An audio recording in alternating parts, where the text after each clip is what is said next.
Assalamualaikum warahmatullahi wabarakatuh. Salam sejahtera bagi kita semua. Perkenalkan, saya Wita Septianingsi dari program studi D4 Manajemen Keuangan, jurusan Akuntansi, Politeknik Negeri Jakarta.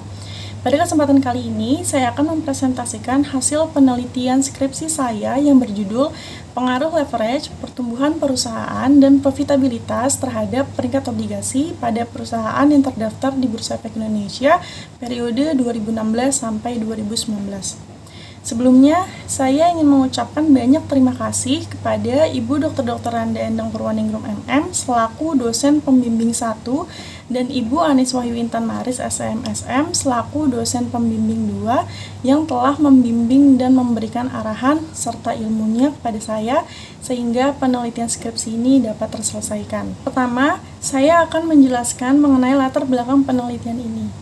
Seperti yang kita tahu bahwa pasar modal berperan penting dalam meningkatkan kegiatan ekonomi suatu negara, karena pasar modal menjadi sarana untuk mengalokasikan sumber daya ekonomi, di mana perusahaan yang memerlukan dana dapat memanfaatkan pasar modal sebagai media untuk mendapatkan dana, sedangkan pihak yang memiliki kelebihan dana dapat memanfaatkan pasar modal sebagai media untuk menanamkan dananya dengan harapan dapat memperoleh imbalan atau return. Nah, instrumen di pasar modal dapat berupa obligasi dan saham. Namun, jika dibandingkan dengan obligasi, saham lebih dikenal luas oleh masyarakat. Hal tersebut dapat tercermin dari grafik berikut. Terlihat bahwa jumlah emiten saham sebesar 75%, sedangkan emiten obligasi hanya sebesar 25%. Dan nilai emisi saham juga lebih besar, yaitu 57%, sedangkan nilai emisi obligasi 43%. Sehingga dapat disimpulkan bahwa baik dari segi jumlah emiten maupun nilai emisi, saham lebih unggul dibandingkan obligasi. Namun apabila dikesampingkan terkait hal tersebut, obligasi sebenarnya memiliki sisi yang lebih menarik dan menguntungkan dibandingkan saham. Yang pertama dari sudut pandang investor. Obligasi lebih menarik karena menawarkan keuntungan yang tetap dan beberapa obligasi juga memberikan jaminan. Sedangkan saham tidak memberikan jaminan dan keuntungan yang didapat tidak bersifat tetap, melainkan diperoleh dari pergerakan harga saham yang fluktuatif. Selain itu, apabila perusahaan dilikuidasi, pemegang obligasi pastinya akan lebih diprioritaskan dibandingkan dengan pemegang saham. Kemudian dari sudut pandang perusahaan sebagai pencari dana, penerbitan obligasi lebih menarik karena selain mendapatkan dana dari masyarakat, keuntungan lainnya adalah investor pemegang obligasi hanya akan memiliki hak atas bunga obligasi atau kupon, tidak memiliki hak atas kepemilikan perusahaan, berbeda dengan saham yang memiliki hak kepemilikan atas perusahaan. Nah, dengan demikian dapat dikatakan bahwa obligasi merupakan investasi yang lebih aman dan lebih memberikan jaminan dibandingkan dengan investasi saham. Namun demikian, serupa dengan saham, obligasi juga memiliki risiko, yaitu default risk. Default risk adalah ketidakmampuan perusahaan untuk melakukan kewajibannya membayar bunga dan pokok obligasi. Oleh karena itu, untuk menghindari risiko tersebut, maka diterbitkannya lembaga jasa pemeringkat efek. Lembaga jasa pemeringkat efek adalah pihak yang memberikan peringkat bagi perusahaan maupun penerbitan surat utang dengan tujuan agar investor maupun perusahaan dapat mengestimasi kemungkinan terjadinya kegagalan dalam pemenuhan kewajiban. Nah, salah satu lembaga jasa pemeringkat adalah PT Pemeringkat Efek Indonesia atau biasa disebut dengan Pevindo. Pevindo memiliki beberapa kriteria dalam menentukan peringkat obligasi, yaitu dengan menilai kualitas kredit dari penjamin, jenis kelas kewajiban tertentu, serta struktur emisi hutang seperti suku bunga obligasi, jangka waktu, dan credit enhancement. Nah, selain kriteria yang ditentukan oleh Pevindo tersebut, terdapat beberapa faktor lain yang mempengaruhi peringkat obligasi berdasarkan penelitian terdahulu, diantaranya yaitu tingkat leverage, pertumbuhan perusahaan, dan profitabilitas. Yang pertama terkait dengan leverage. Leverage merupakan faktor yang memungkinkan dapat mempengaruhi peringkat obligasi, karena peringkat obligasi tadi ditujukan untuk mengetahui bagaimana kemampuan perusahaan dalam melakukan pemenuhan kewajiban, dan hal tersebut dapat tercermin dari nilai leverage perusahaan. Kemudian Burton 1998 dalam Raharja dan Sari 2008 juga menyatakan bahwa semakin rendah leverage perusahaan maka akan semakin baik peringkat yang diberikan, karena rendahnya leverage menunjukkan bahwa sebagian kecil aset didanai oleh hutang sehingga akan semakin kecil risiko gagal bayar. Nah, namun dapat dilihat pada tabel, keempat perusahaan memiliki peringkat obligasi yang stabil, yaitu di AAA dan AA, tetapi nilai leverage dari tahun ke tahun cenderung naik turun. Bahkan nilai leverage pada PT Bank Tabungan Negara semakin meningkat besar, yaitu 9,6 pada tahun 2016 menjadi 16,1 di tahun 2020. Dan peringkat obligasi tetap konsisten seperti tahun-tahun sebelumnya di AA, tidak mengalami penurunan peringkat. Kemudian yang selanjutnya terkait pertumbuhan perusahaan. Pertumbuhan perusahaan juga dapat mempengaruhi peringkat obligasi, di mana tingkat pertumbuhan mencerminkan besarnya kekayaan perusahaan, dan besarnya kekayaan tersebut dapat menurunkan risiko gagal bayar. Nah, perusahaan yang memiliki tingkat pertumbuhan yang besar akan mendapatkan peringkat obligasi yang tinggi. Dan Potier Sommer 1999 dalam Widya Andri 2005 juga menyatakan hal yang demikian.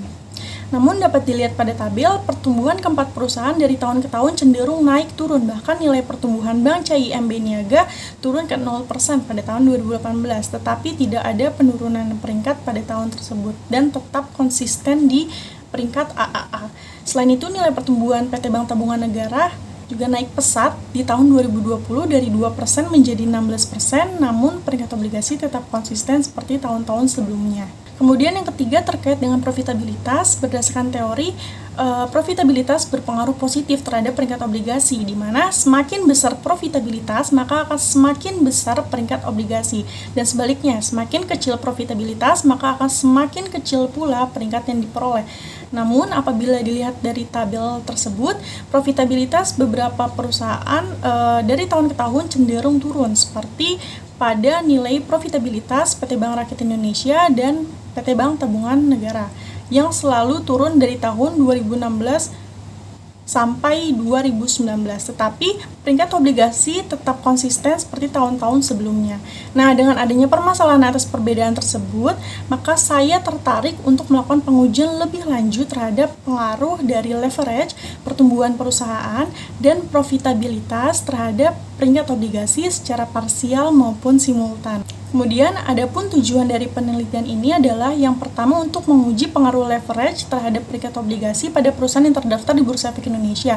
Yang kedua, untuk menguji pengaruh pertumbuhan perusahaan terhadap peringkat obligasi pada perusahaan yang terdaftar di Bursa Efek Indonesia. Yang ketiga adalah untuk menguji pengaruh profitabilitas terhadap peringkat obligasi pada perusahaan yang terdaftar di Bursa Efek Indonesia. Dan yang terakhir adalah untuk menguji pengaruh secara simultan leverage, pertumbuhan perusahaan, dan profitabilitas terhadap peringkat obligasi pada perusahaan yang terdaftar di Bursa Efek Indonesia. Dan berikut hipotesis yang diajukan dalam penelitian ini. Yang pertama, H1 yaitu leverage berpengaruh negatif dan signifikan terhadap peringkat obligasi. H2 yaitu pertumbuhan perusahaan berpengaruh positif dan signifikan terhadap peringkat obligasi. H3 yaitu profitabilitas berpengaruh positif dan signifikan terhadap peringkat obligasi. Dan yang terakhir, leverage, pertumbuhan perusahaan, dan profitabilitas secara bersama-sama mempengaruhi peringkat obligasi. Selanjutnya terkait dengan metode penelitian. Jenis penelitian yang digunakan dalam penelitian ini adalah penelitian kuantitatif dengan objek penelitian adalah perusahaan yang terdaftar di Bursa Efek Indonesia pada tahun 2016 sampai 2019. Metode pengumpulan sampel yang digunakan adalah purposive sampling dengan kriteria pemilihan sampel sebagai berikut. Yang pertama, perusahaan penerbit obligasi yang terdaftar di Bursa Efek Indonesia pada tahun 2016 sampai 2019, perusahaan yang diperingkat oleh Pevindo pada tahun 2016 sampai 2019, dan perusahaan yang menerbitkan obligasi pada tahun 2016 sampai 2019. Sehingga yang terpilih berdasarkan kriteria tersebut adalah sebanyak 10 perusahaan seperti yang tertera pada slide. Kemudian, sumber data dalam penelitian ini menggunakan data sekunder, di mana data yang digunakan berasal dari hasil publikasi laporan keuangan yang tersedia di website masing-masing perusahaan, dan data dari Indonesia Bond Market Directory atau IBMD. Metode analisis yang digunakan adalah analisis regresi logistik dengan melakukan beberapa uji, yaitu Overall Model Fit Test, Hosmer and Lemeshow Test, Nagelkerke R-Square, dan uji hipotesis. Variabel yang digunakan dalam penelitian ini yaitu peringkat obligasi sebagai variabel dependent dengan skala pengukuran nominal, yaitu peringkat dengan jenis low investment AAA diberikan nilai 1 dan peringkat dengan jenis di bawahnya atau low investment diberikan nilai 0. Kemudian leverage sebagai variabel independent 1 atau yang pertama. Dengan skala pengukuran rasio, yaitu alat ukur yang diproyeksikan adalah debt to asset ratio atau DAR. Kemudian pertumbuhan perusahaan sebagai variabel independen kedua dengan skala pengukuran rasio dan alat ukur yang digunakan adalah pertumbuhan aset. Dan yang terakhir, profitabilitas sebagai variabel independen yang ketiga dengan skala pengukuran rasio dan alat ukur yang diproyeksikan adalah return on asset atau ROA. Selanjutnya akan dipaparkan mengenai hasil penelitian. Yang pertama diawali dengan hasil statistik deskriptif, di mana ini menggambarkan data secara keseluruhan. Nah, dari hasil statistik deskriptif dapat terlihat bahwa penelitian ini memiliki 40 data observasi dengan 10 perusahaan dalam 4 periode. Kemudian, variabel independen pertama, yaitu leverage, yang diproyeksikan dengan DAR, memiliki nilai minimum 0,30 dan nilai maksimum 0,90. Artinya, nilai leverage terendah yaitu sebesar 0,30 untuk PT Sarana Multi Infrastruktur. Sedangkan nilai leverage tertinggi yaitu sebesar 0,90 untuk PT Permodalan Nasional Madani. Selain itu, nilai mean dari leverage sebesar 0,72, artinya rata-rata leverage dari 10 perusahaan memiliki nilai sebesar 0,72. Kemudian, variabel independen kedua yaitu pertumbuhan perusahaan yang diproyeksikan dengan pertumbuhan aset memiliki nilai minimum negatif 0,09 dan nilai maksimum 1,03. Artinya, nilai pertumbuhan terendah yaitu sebesar negatif 0,09 untuk PT Lembaga Pembiayaan Ekspor Indonesia, sedangkan nilai pertumbuhan tertinggi yaitu sebesar 1,03 untuk PT Waskita Karya. Nah, selain itu, nilai mean dari pertumbuhan sebesar 0,18, artinya rata-rata pertumbuhan dari 10 perusahaan memiliki nilai sebesar 0,18. Kemudian, variabel independen ketiga yaitu profitabilitas yang diproyeksikan dengan ROA memiliki nilai minimum min 0,04 dan nilai maksimum 0,14. Artinya, nilai profitabilitas terendah yaitu sebesar min 0,04 untuk PT Lembaga Pembiayaan Ekspor Indonesia. Sedangkan nilai profitabilitas tertinggi yaitu sebesar 0,14 untuk PT Chandra Asri Petrochemical. Selain itu, nilai mean dari profitabilitas besar 0,03, artinya rata-rata profitabilitas dari 10 perusahaan memiliki nilai sebesar 0,03. Selanjutnya dilakukan uji untuk menilai keseluruhan model atau biasa disebut dengan Overall Model Fit Test. Tujuannya adalah untuk mengetahui apakah model fit atau tidak terhadap data statistik. Nah, penilaiannya dilakukan dengan membandingkan nilai min dual log likelihood awal dan nilai min dual log likelihood akhir. Apabila terjadi penurunan nilai log likelihood, maka dikatakan bahwa model regresi menunjukkan model yang baik atau modelnya sudah fit. Nah, terlihat bahwa terjadi penurunan nilai min dual log likelihood dari 48,869 pada blok awal menjadi 34,054 pada blok akhir. Penurunan tersebut menunjukkan bahwa model regresi lebih baik setelah dimasukkan ketiga variabel independen, dan dengan demikian dapat disimpulkan bahwa model regresi sudah fit. Kemudian dilanjutkan dengan uji untuk menilai kelayakan model regresi. Tujuannya adalah untuk melihat apakah terdapat perbedaan model atau tidak terhadap nilai observasinya. Penilaian ini dilakukan dengan menggunakan Hosmer and Lemeshow Test dengan hipotesis yaitu H0 tidak terdapat perbedaan antara model dengan nilai observasi dan H1 terdapat perbedaan antara model dengan nilai observasi. Nah, terlihat bahwa hasil Hosmer and Lemeshow Test memiliki nilai signifikansi 0,187, lebih besar dari alfa 5%, sehingga terima H0, yang berarti tidak terdapat perbedaan antara model dengan nilai observasi. Dengan demikian, model dikatakan baik dan layak untuk digunakan pada uji hipotesis. Selanjutnya adalah uji koefisien determinasi dengan melihat nilai dari Nagelkerke R-square. Tujuannya adalah untuk mengetahui seberapa besar faktor dalam model mampu menjelaskan variabel dependennya. Nah, dapat dilihat bahwa nilai Nagelkerke R-square adalah sebesar 0,439. Hal tersebut menunjukkan bahwa model memberikan prediksi sebesar 43,9% yang dijelaskan oleh ketiga variabel independen, yaitu leverage, pertumbuhan perusahaan, dan profitabilitas. Sedangkan sisanya 56,1% dijelaskan oleh variabel lain di luar model. Kemudian, selanjutnya dilakukan uji hipotesis dari beberapa hipotesis yang diajukan, yaitu yang pertama, leverage memiliki pengaruh negatif dan signifikan terhadap peringkat obligasi. Nah, dapat dilihat bahwa nilai signifikansinya adalah sebesar 0,761, lebih besar dari alfa 5%. Artinya bahwa hipotesis tersebut ditolak. Kemudian hipotesis kedua yang menyatakan bahwa pertumbuhan perusahaan berpengaruh positif dan signifikan terhadap peringkat obligasi menghasilkan nilai signifikansi 0,006, lebih rendah dari alfa 5%. Artinya bahwa hipotesis tersebut diterima. Dan hipotesis ketiga yaitu profitabilitas berpengaruh positif dan signifikan terhadap peringkat obligasi menghasilkan nilai signifikansi 0,183. Artinya bahwa hipotesis tersebut ditolak.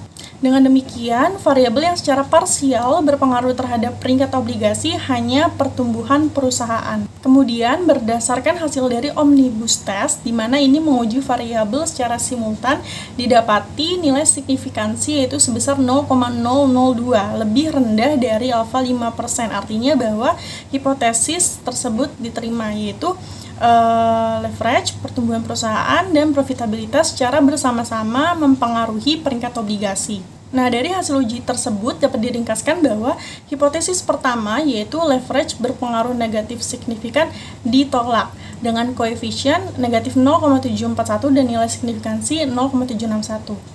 Kemudian hipotesis kedua yaitu pertumbuhan perusahaan berpengaruh positif signifikan diterima dengan koefisien 8,057 dan nilai signifikansi 0,006.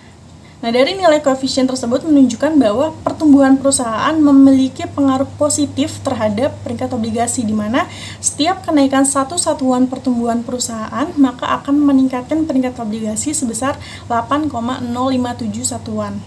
Kemudian, hipotesis ketiga yaitu variabel profitabilitas berpengaruh positif signifikan ditolak dengan koefisien 18,873 dan nilai signifikansi 0,183.